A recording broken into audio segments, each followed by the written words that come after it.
Chapter 24, starting with verse 1. And what I want to start with today is about Easter. Give you a little bit of heads up on it. Obviously, it's kind of a big deal for Christians to talk about Easter, to think about Easter, to tell everybody else about Easter. Why? Because, well, it's kind of the Super Bowl of the Christian holidays. This is the one. This is the one that we should look forward to the most. Yeah, the birth is all cool, Christmas is all cool, but without the resurrection, we have no hope. We would have no hope. Because if Christ is still dead, then he was just a liar and a psychopath.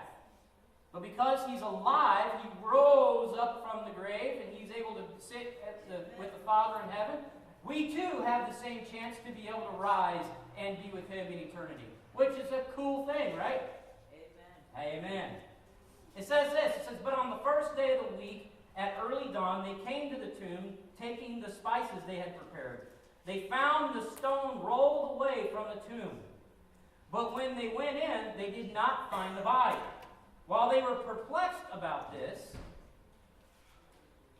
suddenly 2 men in dazzling clothes stood beside them.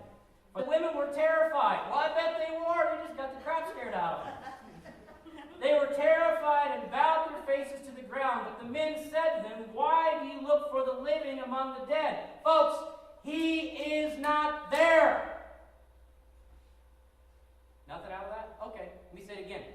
He is not there. The tomb is empty. The stone was rolled away. He says, "Why are you looking for Jesus? He's not here." What I find absolutely astonishing about this passage, though, is they went there looking for his body. Did he or did he not, the day before, tell them, "I ain't going to be there"? Well, a couple days before that, right? He met with the disciples, they were having dinner, he said they're talking about, "Oh, by the way, I'm going to be killed." They're like, "Yeah, right." He's like, "No, seriously, I'm going to be killed here in the next couple days. It's going to happen, and then you're going to go find me, and I'm not going to be there." And they went, they looked at the thing, and they go, "Oh, wait, there's nobody there." Well, no, duh! He told you I wasn't going to be there.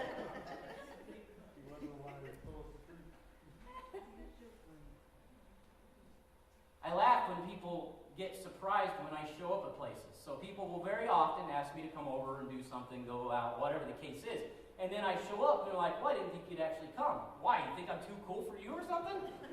No! By golly, if I say I'm going to be somewhere, I'm going to be somewhere. If I will do my best to be there. I missed out on one of my parties yesterday because I couldn't make it. But I wanted to be there. But here we have Jesus saying, "Look, you're not going to find me. After 3 days, I'm going to be gone. Out." So they went looking for him, just putting all the smelly stuff he's on him, frankincense and myrrh and whatever else they prepared for dead bodies back in the day, and he was gone. And the angels say, "Why are you looking for the living among the dead?" Now, remember this for a second, real quick while I go through it.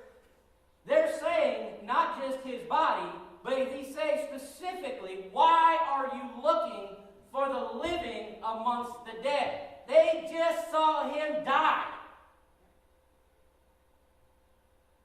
This ain't a thriller moment.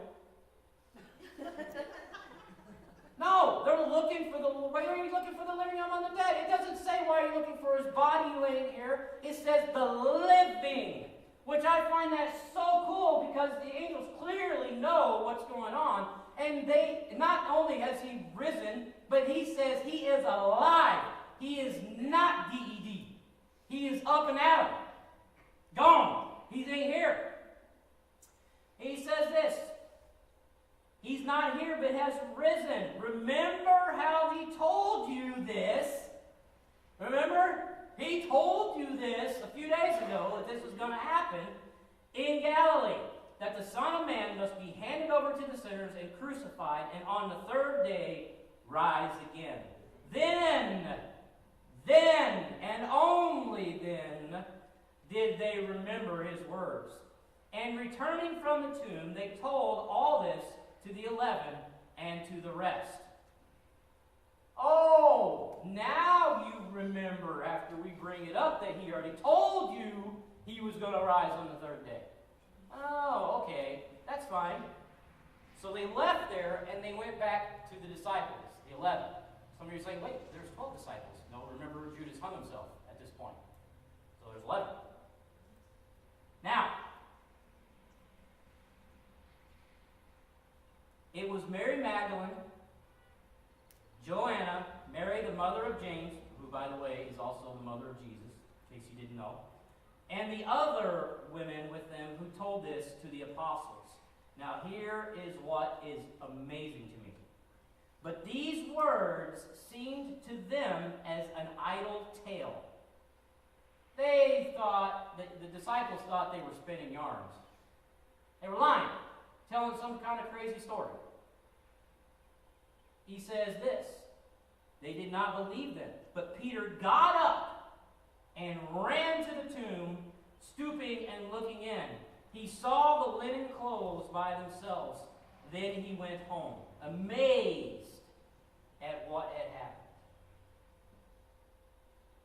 So not only did the women not figure this out, but they, after seeing the angel, go back to the disciples, tell them what's going on. They're like, yeah, whatever.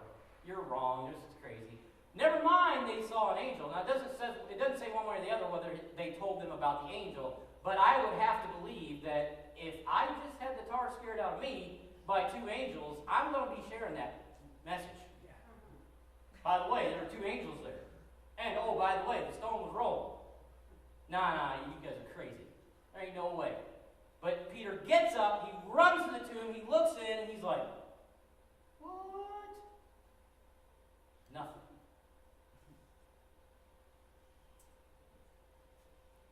Here's the fun part about this whole passage.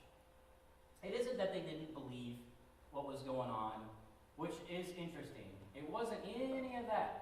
To me, what I find particularly interesting about this passage is our entire religion is based on this event. Our entire religion of Christianity is based on this one event. So, does it make sense then as to why it is that atheists and other groups are trying to find the body? Absolutely. Why? Because if Christ is dead, he's just a liar. And all these crazy Christians are just crazy for no reason. Our entire religion is based upon this event of him rising from the dead. And if he did not rise from the dead, then what hope do we have? What hope did we have of ever rising from the dead along with him? And the answer would be none. Even Paul says in the book of Acts in chapter 24, he says, all my hope is in the resurrection. All of my hope is in the resurrection. Everything that we believe in, the hope of all of this is in the resurrection. So then, why is it that we as Christians tend to not take this seriously? Why is it then that we don't think through it when we're out there meandering the streets of Marseilles and Ottawa about spreading the gospel of the resurrection? We are failing when it comes to our evangelistic outreach and sharing the gospel. Oh, I don't want to ruffle anybody's feathers. Why? Our entire religion is based on this one event. Amen. The birth is cool, but commercialism's pretty much taken that over, right? Since when has Christmas been about Christ? It's been a while. Now, for some of us, it's a big deal, but not like this. Why? Because if I have any idea of what heaven's going to be like from what I've been reading in Scriptures, I want to be there. Right? I can't even imagine what heaven would be like. You say, yes, you can, Pastor. You got a really vivid imagination. Well, that's true. But I don't even think my imagination is going to even touch what heaven's actually going to be like. And I want to be there. I want everybody to be there. I want all my friends to be there. I want all my family to be there. I want you to be there. I want your friends and family to be there. I want everybody to be there because this is what our reward for our obedience and our faith and our trust in him is. So why don't we shout it from the rooftops and the mountaintops about Easter? Why is it that we sit on our hands and our feet and we just like, nope, I'm not going to offend anybody today? No. He is risen. He is not dead. Why are we looking for the living amongst the dead? This should be our most amazing day. Nothing out of that one either? Man, y'all are tough crowd today. Oh! I'm mesmerizing, is that what it is? And those pink lights back there just kind of... Yeah, it's nice, right? You don't blend right in with it. Well, I do. I probably, yeah, that's probably true. Why is it that we have a tendency to look for the living among the dead? Well, the reason why I think that is the case is because I believe that sometimes we treat Jesus like he still is dead. And you say, but wasn't his death a good thing? Well, yes, but we like to leave him dead. Guys, I think it's time for us to refocus ourselves and realign our thoughts and get back to what's really important. And that is the celebration of the Son of God. And he is alive. Amen. So this Easter, I don't know what y'all are doing. I know some of you, I'm sure, are going to have you're going to burn some kind of bovine product or porcine product on a grill.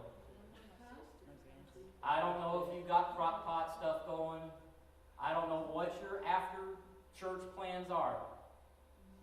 But I ask you this.